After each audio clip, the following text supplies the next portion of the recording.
दोस्तों आज की इस वीडियो में हम बात करेंगे व्यावसायिक सेल यानी कि बैटरी के बारे में, जिसे हम कॉमर्शियल सेल या बैटरीज कहते हैं। तो बैटरियों का प्रयोग ऊर्जा के स्रोत के रूप में किया जाता है। वास्तव में बैटरियों में एक या एक से अधिक सेल श्रेणी क्रम में लगे होते हैं।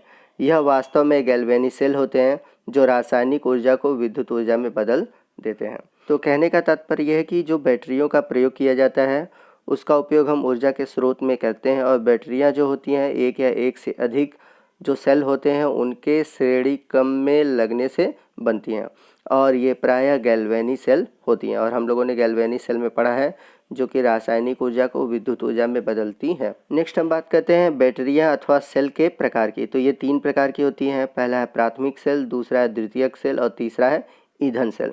तो आपके जो सिलेबस है या एनसीईआरटी बुक में है, इनमें तीनों प्रकार के सेल दिए हैं, बट जनरली आपका प्राथमिक सेल और द्वितीयक सेल ही देता है। तो बात करते हैं हम प्राथमिक सेल की। तो इन सेलों में अभिक्रिया केवल एक बार होती है तथा कुछ समय तक प्रयोग के पश्चात ये सेल निष्क्रिय हो जाते हैं, अर्थात इन्हें पुनः प्रयोग में नहीं लाया जा सकता। तो ये ऐसी बैटरियाँ होती हैं, यानी कि ऐसे सेल होते हैं जिनमें कि अगर हम इनका एक बार प्रयोग कर लेते हैं, इनका दोबारा प्रयोग नहीं किया जा सकता। तो याद रखिएगा कि प्राथमिक सेल का प्रयोग केवल एक बार ही किया जाता है। तो यदि हम बात करें इनके एग्जाम्पल की, यानी कि प्राथमिक सेल के एग्जाम्पल की, तो शुष्क सेल, मरकरी सेल प्राथमिक सेल के उदाहरण है। तो शुष्क सेल की बात करते हैं। आप सभी ने शुष्क सेल देखा होगा घरों पर, प्रायः रेडियो है या फिर आपके टीवी के रिमोट है, उसमें बैटरियाँ जो लगी होती हैं वो कौन सी बैटरियाँ होती हैं, वो शुष्क सेल होती हैं। तो शुष्क सेल को इसके आविष्कारक के नाम लेक्लांसे सेल के नाम से भी जाना जाता है। यह सामान्यतः ट्रांजिस्टर तथा घड़ियों में प्रयोग किया जाता है।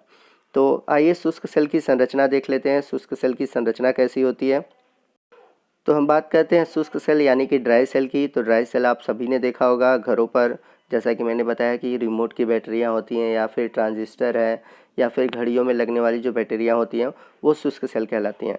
तो इस सेल में जिंक का एक पात्र होता है जो एनोड की तरह कार्य करता है। इसके मध्य में एक ग्रेफाइट यानी कि कार्बन की छड़ होती है जिसके ऊपर पीतल की एक टोपी लगी होती है। यह कैथोड की तरह कार्य करता है। तो जैसा कि आप लोगों ने शुष्क सेल देखा होगा, तो ऊपर सबसे बाहर की ओर आपको एक कवर दिखती होगी जो कि जिंक का होता है, ठीक है।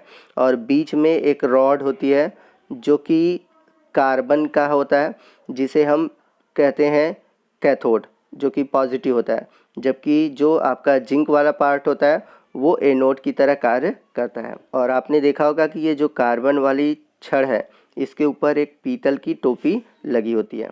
तो ये जो कार्बन की छड़ होती है प्लस का कार्य करती है, यानी कि कैथोड का कार्य करती है, लेकिन जो जिंक वाला पार्ट होता है वो एनोड यानी कि ऋण प्लेट की तरह कार्य करता है। कार्बन की छड़ के चारों ओर मैग्नीशियम डाइऑक्साइड व कार्बन के चूर्ण भरे होते हैं। ऐसा इसलिए भरा होता है क्योंकि जो इसके अंदर एनोड और कैथोड के बीच जिंक क्लोराइड और अमोनियम क्लोराइड के जो पेस्ट होते हैं उनके बीच डीपोलराइजेशन न हो। कहने का मतलब, अगर आपने शुष्क सेल देखा होगा तो इसके अंदर जिंक क्लोराइड और अमोनियम क्लोराइड का आपको पेस्ट दिखाई देता होगा। ये पेस्ट जो होते हैं इनमें केमिकल रिएक्शन होता है और इसी केमिकल रिएक्शन के थ्रू हमें वैद्युत ऊर्जा प्राप्त होती है। तो शुष्क सेल में जो अमोनियम क्लोराइड और जिंक क्लोराइड हैं ये इलेक्ट्रोलाइट्स यानी कि विद्युत अपघट्य का कार्य करते हैं, जो कि अपने आयनों में टूटते हैं, और आयनों के टूटने के कारण यहाँ पर आपको वैद्युत ऊर्जा प्राप्त होती है। और जैसा कि मैंने बताया था कि मैग्नीशियम डाइऑक्साइड और कार्बन का जो चूर्ण होता है वो डीपोलराइजेशन का कार्य करता है। और जैसे जैसे अमोनियम क्लोराइड और जिंक क्लोराइड अभिक्रिया करती जाती हैं, जैसे जैसे हम बैटरी का उपयोग करते जाते हैं, तो धीरे धीरे वो जो जिंक की प्लेट होती है आप लोगों ने देखा होगा वो ख़त्म होती जाती है, यानी कि टूटती जाती है। तो ये है हमारा शुष्क सेल। दूसरा हमारा प्राथमिक सेल है मरकरी सेल। मरकरी सेल का प्रयोग श्रवण यंत्र, घड़ियों आदि में किया जाता है, जिसमें जिंक मरकरी अमलगम एनोड का कार्य करते हैं तथा HgO एक कार्बन की पेस्ट कैथोड का कार्य करता है। और इसमें जो KOH एवं जिंक ऑक्साइड का जो पेस्ट होता है वो विद्युत अपघट्य होता है। तो आपने कलाई घड़ी देखी होगी, तो कलाई घड़ी में आपने देखा होगी जो छोटी बैटरियां होती हैं वो मरकरी सेल होती हैं, और इनमें जो जिंक मरकरी अमलगम होता है वो एनोड का कार्य करता है तथा HgO एवं कार्बन का जो पेस्ट होता है वो कैथोड का कार्य करता है। और इसमें KOH एवं ZNO का पेस्ट भरा होता है जो कि विद्युत अपघट्य का कार्य करता है। तो आपने देखा कि ये जितनी भी बैटरियाँ थी ये किस तरह की बैटरियाँ थी, ये बैटरियाँ थी आपकी प्राथमिक सेल, और इन सेलों का प्रयोग बस एक ही बार हो सकता है। जब ये सेल मतलब इसमें जो रासायनिक अभिक्रिया हो जाती है तो ये बैटरियाँ क्या होती हैं, ख़राब हो जाती हैं, इनका रीयूज़ नहीं कर सकते हैं क्योंकि प्राथमिक सेल का रीयूज़ नहीं होता। ये तो बात हुई प्राथमिक सेल और प्राथमिक सेल के उदाहरण की। नेक्स्ट हम बात करते हैं द्वितीयक सेल, या इसी को हम बोलते हैं संचायक सेल, इंग्लिश में उसे बोलते हैं हम सेकेंडरी या स्टोरेज सेल। एक संचायक सेल को उपयोग के पश्चात विपरीत दिशा में विद्युत धारा के प्रवाह द्वारा पुनः आवेशित कर फिर से प्रयोग में लाया जा सकता है। एक अच्छी संचायक सेल अनेक बार आवेशन तथा निरावेशन के चक्रण से गुजर सकता है। तो जितने भी द्वितीयक सेल होते हैं या संचायक सेल होते हैं इनका पुनः यूज़ होता है, क्योंकि इन्हें हम पुनः चार्ज करके दोबारा से इनका प्रयोग कर सकते हैं। तो जितने भी संचायक सेल होते हैं वो अनेक बार अनावेशित होते हैं, फिर निरावेशित होते हैं, और ये चक्रण बार बार होता रहता है, यानी कि इनका बार बार पोलराइजेशन और डीपोलराइजेशन होता रहता है। तो यदि हम बात करें द्वितीयक सेल के उदाहरण की, तो इसका सबसे बेस्ट उदाहरण है सीसा संचायक सेल। बहुत ही इंपॉर्टेंट है और ये एग्ज़ाम में पूछा जाता है। तो आइए जानते हैं सीसा संचायक सेल क्या होता है। तो सीसा संचायक सेल सामान्यतः वाहनों एवं इन्वर्टर में प्रयोग किया जाता है। इसमें एनोड लेड का बना होता है तथा कैथोड लेड डाइऑक्साइड यानी कि PbO2 से भरा होता है। लेड का ग्रिड होता है। इसमें 38% H2SO4 का विलयन विद्युत अपघट्ट का कार्य करता है। तो आइए सीसा संचायक सेल के बारे में हम डिटेल से जानते हैं, क्योंकि एग्जाम के पॉइंट ऑफ व्यू से मोस्ट इंपॉर्टेंट है। तो इसके स्ट्रक्चर और कार्यविधि को हम देखते हैं। तो अगर हम बात करें सीसा संचायक सेल की, तो इसे हम अम्ल स्टोरेज बैटरी या लेड बैटरी भी कहते हैं, और यह द्वितीयक सेल का एक प्रकार है, क्योंकि इसमें विद्युत धारा का उत्पादन सेल के अंदर नहीं होता, बल्कि इसमें बाह्य स्रोत से उत्पन्न विद्युत धारा को इसमें संग्रहित किया जाता है, और यह रिवर्स सेल होता है। अर्थात इस सेल में जब बाह्य स्रोत का विद्युत वाहक बल का मान बैटरी या सेल के विद्युत वाहक बल से अधिक होता है तो अभिक्रिया उल्टी यानी कि विपरीत दिशा में चलने लगती है। तो आप लोगों ने देखा होगा कि इन्वर्टर की बैटरी में हम क्या करते हैं, उसमें विद्युत धारा का प्रवाह करते हैं, यानी कि उसे चार्ज करते हैं, और फिर हम बाद में जब वो एनर्जी स्टोर रहती है उसका यूज़ करते हैं। तो यहाँ पर एक पॉइंट आ रहा है विद्युत वाहक बल। तो विद्युत वाहक बल क्या होता है आगे हम आने वाले वीडियो में जानेंगे। तो इस प्रकार से सेल यानी कि विद्युत धारा या ऊर्जा को बाह्य स्रोत की सहायता से संग्रहित करता है, जिसे चार्ज होना कहते हैं, और डिस्चार्ज की स्थिति में यह संग्रहित विद्युत ऊर्जा की सप्लाई करता है, और इसलिए इस प्रकार से सेल या बैटरी को स्टोरेज या सीसा संचायक सेल कहते हैं। चूँकि मैंने बताया कि जब हम इसे विद्युत धारा देते हैं तो ये क्या कहता है, एनर्जी को स्टोर किया रहता है, संचित किया रहता है, इसलिए इसे हम स्टोरेज या संचायक सेल कहते हैं। तो जैसा कि मैंने आपको पीछे बताया कि इस प्रकार की बैटरियों का इस्तेमाल वाहनों आदि में किया जाता है। उपयोग में लाने के बाद जब इस प्रकार की बैटरियां निरावेशित हो जाती हैं यानी कि डिस्चार्ज हो जाती हैं, तो इन बैटरियों को पुनः आवेशित या चार्ज किया जाता है, इसलिए इन्हें द्वितीयक प्रकार की बैटरी की श्रेणी में रखा गया है। सीसा संचायक सेल बैटरी में एनोड यानी लेड का बना होता है, और इसमें लेड PB और SB की जाली होती है, जिसमें कि बारीक चूर्णित रूप में स्पंजी लेड भरा होता है। इस बैटरी में कैथोड के रूप में लेड और SB की जाली में PbO2 का बारीक चूर्ण भरा हुआ रहता है। इस प्रकार के कैथोड और एनोड की प्लेट बनी हुई रहती है, और इस प्रकार की बैटरी में एनोड और कैथोड को अनेक प्लेट एकांतर क्रम में व्यवस्थित करके चित्र की तरह दर्शाया गया है। तो आप चित्र में आप देख सकते हैं कि कैसे दिखाया गया है। मैं आगे आपको डिटेल में फिगर को समझाऊंगा, आप इस फिगर को ड्रा कर सकते हैं, और मैं बताऊंगा कि किस कैथोड पर या एनोड पर कौन कौन से धातु या यौगिक भरे होते हैं।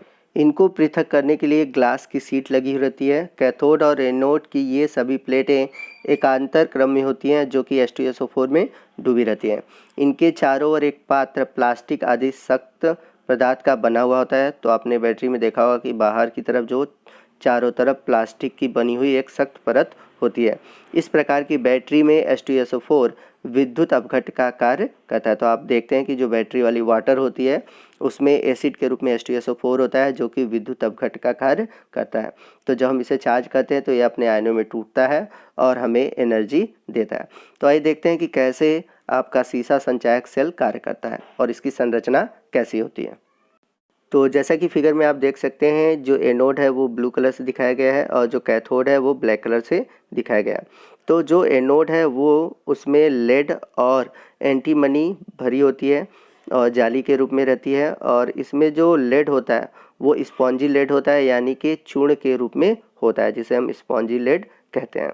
बात करते हैं कैथोड की, तो कैथोड भी एंटीमनी मिश्र धातु का होता है और इसमें लेड ऑक्साइड भरा होता है, यानी कि एंटीमनी जाली के अंदर लेड ऑक्साइड भरा होता है। यानी कि आप सीसा संचायक सेल देखेंगे तो उसमें जो एनोड होता है उसमें लेड भरा होता है, जो कि एनोड का कार्य करता है, और इसमें जो लेड ऑक्साइड भरा हुआ है वो कैथोड का कार्य करता है। तो इसमें जो एनोड और कैथोड की जो प्लेटें हैं वो श्रेणी क्रम में जुड़ी होती हैं, यानी कि जो एनोड है वो एनोड से जुड़ी रहेंगी और जो कैथोड है वो कैथोड से जुड़ी होंगी। और इसके अलावा इसमें H2SO4 विद्युत अपघट्य का कार्य करता है। तो इसके अंदर जो वाटर भरा होता है वो सल्फ्यूरिक एसिड होता है। तो यदि हम बात करें इसके सेल अभिक्रिया की, तो इसमें दो तरह की अभिक्रियाएं होंगी, एक होगी रिचार्जिंग और दूसरा होगा डिस्चार्जिंग।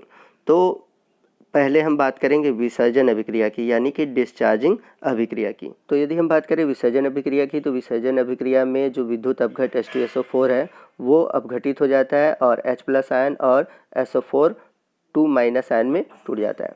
तो बात करें हम एनोड की, यानी कि आपके जो लेड वाले पार्ट हैं इस पर कौन सी अभिक्रिया होती है, तो एनोड पर होता है ऑक्सीडेशन, और जो एनोड है वो अपना इलेक्ट्रॉन का त्याग करता है, यानी कि 2 इलेक्ट्रॉन का त्याग करके लेड आयन में टूट जाता है।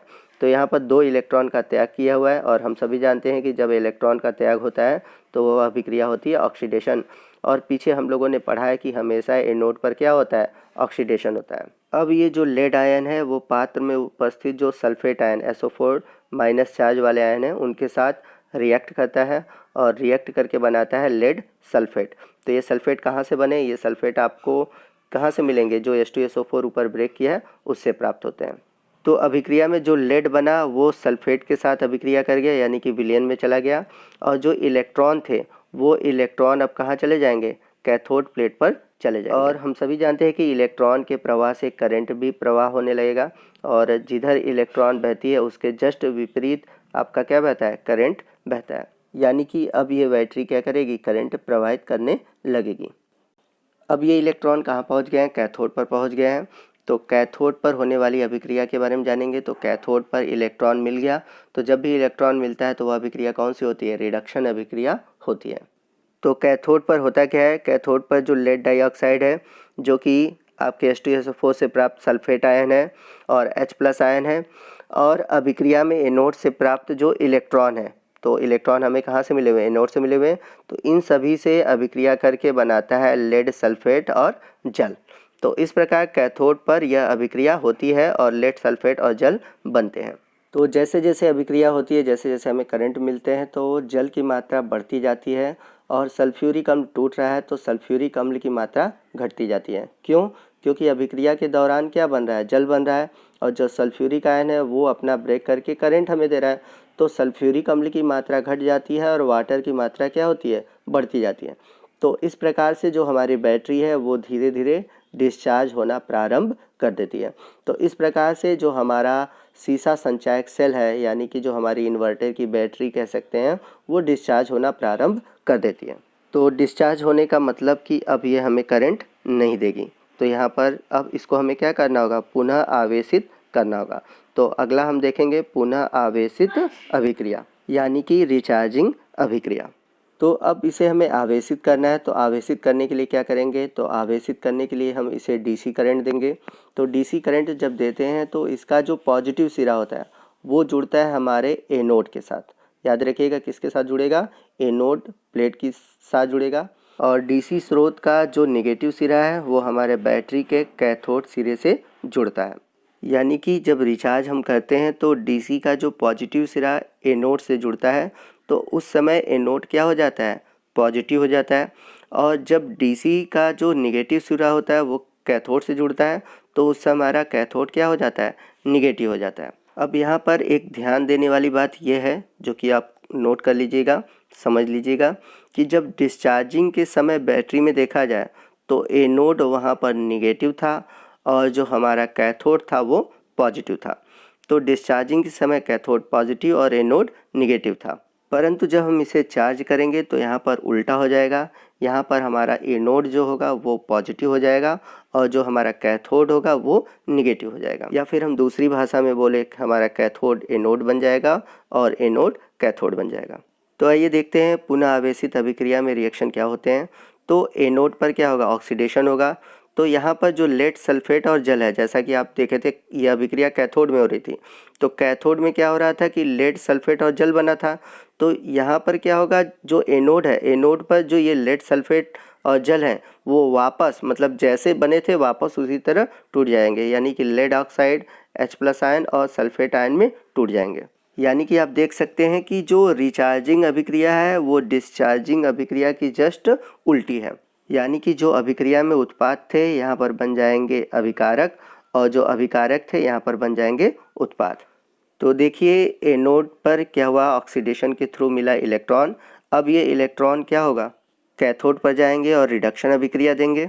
तो लेड सल्फेट, जो लेड सल्फेट बना है वो जो विलयन में है वो इलेक्ट्रॉन से अभिक्रिया करेगा और लेड बनाएगा और सल्फेट बनाएगा। तो लेड सल्फेट आपने देखा था कि जो लेड है वो सल्फेट आयन से पहले ही अभिक्रिया करके बना हुआ था। अब ये क्या करेगा, लेड सल्फेट इलेक्ट्रॉन से अभिक्रिया करेगा और पुनः लेड और सल्फेट का फॉर्मेशन करेगा। अब ये जो प्राप्त हुए सल्फेट आयन है वो बचे हुए H+ आयन से अभिक्रिया करेंगे और बना देंगे H2SO4। तो यहाँ पर आप देख सकते हैं फिर से H2SO4 का फॉर्मेशन हो गया है। यानी कि रिचार्जिंग अभिक्रिया में सल्फ्यूरिक अम्ल की जो सांद्रता है यानी कि इसकी मात्रा है वो बढ़ गई और यहाँ पर जो लेड सल्फेट है वो जल से अभिक्रिया करके वापस उसे ख़त्म कर दिया। यानी कि रिचार्जिंग अभिक्रिया में सल्फ्यूरिक अम्ल की मात्रा तो बढ़ गई बट जो जल की मात्रा थी वो क्या हो गई, ख़त्म हो गई या फिर कम हो गई। तो इस प्रकार से बैटरी पुनः क्या हो गई, चार्ज हो गई। तो ये था हमारा सीसा संचायक सेल जो कि मोस्ट इम्पॉर्टेंट है।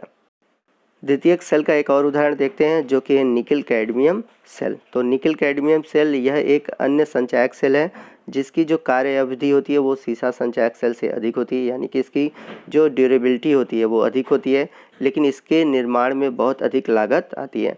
यानी कि जो निकल कैडमियम सेल होता है वो बहुत महंगा होता है। बात करते हैं इस सेल में कैथोड और एनोड की। तो इस सेल में कैडमियम धातु एनोड का तथा निकल यौगिक कैथोड का कार्य करता है।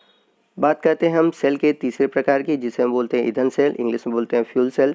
तो ऐसे गैल्वेनिक सेल जिसमें कि हाइड्रोजन, मीथेन एवं मेथनॉल जैसे ईंधनों की दहन ऊर्जा से सीधे ही विद्युत ऊर्जा परिवर्तित की जाती है, ऐसे सेल को हम बोलते हैं ईंधन सेल। और मॉडर्न ज़माने में आने वाला जो ईंधन सेल है बहुत ही इम्पॉर्टेंट है। तो इसके बारे में मैं आपको थोड़ा सा डिटेल में बता देता हूँ। तो अक्सर आप लोगों ने हाइब्रिड कारों के बारे में सुना होगा, अक्सर न्यूज़ में आपको हाइब्रिड कारों के बारे में बताया गया है। तो मॉडर्न समय में जो आने वाली हाइब्रिड कारें हैं ये हाइड्रोजन सेल टेक्नोलॉजी पे चलेंगी। तो वर्ष 2020 में जो टोक्यो ओलंपिक से पहले जापान हज़ारों हाइड्रोजन सेल तकनीक या ईंधन सेल का प्रयोग करके बाज़ारों में लाने वाला है। और ये जो टेक्नोलॉजी है इसका सबसे अच्छा बेनिफिट ये है कि जो वायु प्रदूषण होता है इसको कंट्रोल किया जा सकता है। तो दोस्तों कभी मैं वीडियो अलग से इस टॉपिक पे बनाऊंगा तो आपको इसके बारे में डिटेल से बना दूंगा, क्योंकि यह आपके इम्पॉर्टेंट नहीं है, एग्ज़ाम के पॉइंट ऑफ व्यू से इसे क्वेश्चन आने वाले नहीं हैं। तो क्योंकि ये टेक्नोलॉजी पर अभी कार्य चल रहा है और आने वाले समय में इस पर कितने कार्य होंगे तो उसमें हम लोग इसको डिस्कस कर सकते हैं। अगर आपका इंटरेस्ट है तो मैं ज़रूर आपको इसके बारे में बताऊँगा और आप इसके बारे में जानना चाहते हैं तो ज़रूर कमेंट करके मुझे बताइए, तो मैं ज़रूर इस पर एक वीडियो बनाऊंगा। तो दोस्तों आज की वीडियो में बस इतना ही, मिलते हैं अगले वीडियो में। अगले वीडियो में हम अभी विद्युत रासायनिक सेल से जुड़े हुए टॉपिक को देखेंगे और जानेंगे। तो आज की वीडियो में बस इतना ही, मिलते हैं अगले वीडियो में। तब तक के लिए जय हिंद, जय भारत।